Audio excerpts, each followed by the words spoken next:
Hey friends, I have 5 ways that you can practice gratitude, specific ways that I'm going to tell you about.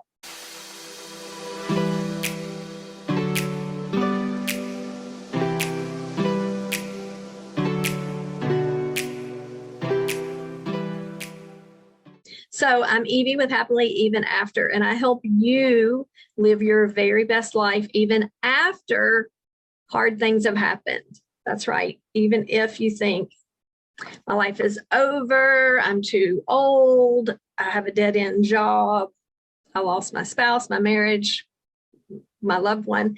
Whatever the case is, friend, there is life even after hard times, I promise. And I walk with people every day, coach people, and lead people into their very best life. And it's really exciting because your very best life is up ahead. I promise. If you choose to seek it and look for it and find it, it is out there.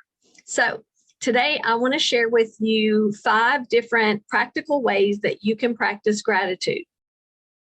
So if you haven't heard my story, I came upon gratitude years ago and it changed my life. So I invite you to go back and listen to those videos to help you know how radically my life was changed. So here are 5 practical ways that you can practice gratitude and it will change your life.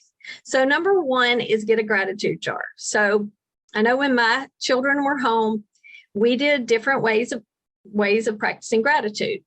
And so one of them is to get like a mason jar or canning jar, a mason jar, and you can decorate it. If you have kiddos, you can decorate it. If you live by yourself, you can decorate it the way you want to. Whoever you live with, however it turns out, you can get a jar, and each time that you're at the table eating, everybody at the table can write down something that they're thankful for. Can do this several ways. If you do have a family and y'all get together and you're doing this with your family, we've done it several different ways. When we do it now, my children are out of the house, grown and married, and so we only see each other on occasion. And so when we do this, I have them write a thankful thing, a sentence about someone of something they're thankful for. So they could say, I'm thankful, that Dad put gas in my car last week or whatever. I mean, of course, it could be anything under the sun, but they tell about the other person and they do one for each person there. That's one way. Put them in the jar, and then what we do is we pull them out then and we read them and we try to guess who wrote it. We have loads of fun, but we laugh a lot, and maybe we have quirky personalities, but we have a blast with it, and it has never not ended in belly laughs. But if you live alone, you could do the same thing. Every time you went to have your meal, you could put what you're thankful for that day in the jar, and then at the end of the year, you can pull them out and read them. Another way, if you do live alone, you could still write about your family members, and when you have a memory of something they've done, or if y'all have a time together, you could say, I'm thankful that we got to go out and eat lunch this February day or whatever, and then put it in the jar. And then at the holidays, you have a full jar and everybody can get one out and read it. And it's a way to be a little bit different than putting everybody on the spot, going around saying what they're thankful for. And so anyway, so the jar is one.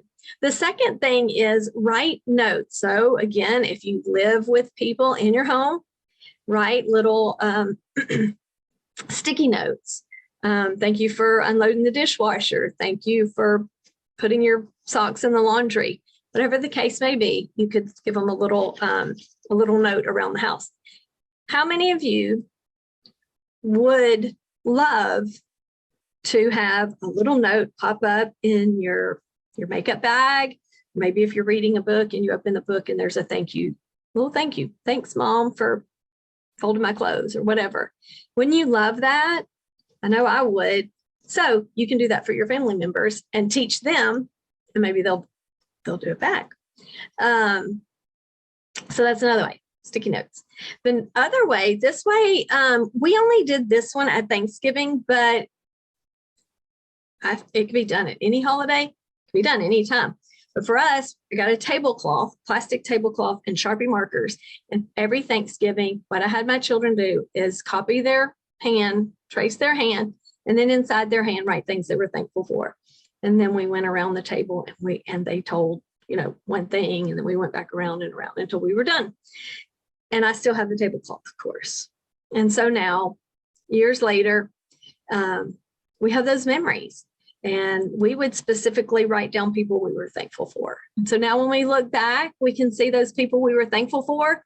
Maybe we hadn't seen them in years, but it gives you the opportunity to go back and reach out to that person and say, hey, we were thankful for you. Remember the big role you played in our life. And we wanted to reach out and say, hey. So who wouldn't want to hear that? Hey, you were on our tablecloth because we were so thankful for you back in 2012 when we did this or that. So it's really special. It's really touching. So I recommend that. I mean, you could have a Valentine one, you could have a spring one, you could also have, like, for Easter, do a tree. Maybe you have one of those little generic little branchy trees. And at Easter, everybody could have an Easter egg, cut out paper, and write what they're thankful for a few people that are there. And then hang them on the tree and everybody pull them off. You could have a Valentine tree, Easter tree, spring tree, March 17th, what is that? St. Patrick's Day tree. You could have one for every season. And if I would have thought of that when I had kiddos, we would have done that for sure. So that is another way. Another thing is if you don't have people living in your home, or if you do or don't, but to someone who lives outside of your home, send them an actual thank you note with a stamp in the mail. Now, how many people would love to actually go to their mailbox and pull out an envelope that was really meant for them and wasn't a bill and wasn't junk mail, but it was handwritten? Y'all, that's special. That's a way you can show gratitude. You could even send it to your neighbor, maybe walk it over. If you have children who live out of town, write them a thank you note of what you appreciate about them and mail it to them. I cannot think of anybody who wouldn't want a thank you note to come in their mailbox. It would be so special, especially now. In these days when we don't get mail in our mailbox, we get bills and junk. Oh, the last thing is a very, very, very, very incredible and important and valuable is a thankful journal. I highly encourage you to get a notebook of any kind. I mean, I have probably literally 10 at my fingertips right now. So many different kinds, but whatever kind you want, a notebook, and then every day write what you're thankful for in there. 3 to 5 to 10 things that you're thankful for. It will change your life. And if you recommend, with a little twist, is think of things that have happened in your day that you're not thankful for. Like maybe you lost your keys, maybe you were stuck in traffic. What if you began to write down, I'm thankful I was stuck in traffic. I'm not sure why. There has to be a reason, because I was. Or I don't know why I lost my keys, but I'm thankful because there has to be a reason. So when you change the way you look at things, the things you look at change. And when you change the way you look at those things that you don't love, I promise you, things will change. Your life will change. It's amazing. So those are my 5 practical ways that you can practice gratitude. Please let me know down below which one you're going to try first. If there's one you already do, tell me about it. And share one that you have that I didn't share. There's plenty more that I didn't get to. I would love to hear what you do, because I always love to improve my gratitude game. So Thank you for watching, and subscribe to my channel, please. And if you know someone who could benefit from anything that I share, direct them to my channel or send them a link to my videos. You can click the link down below and connect with me in many ways. I am a coach.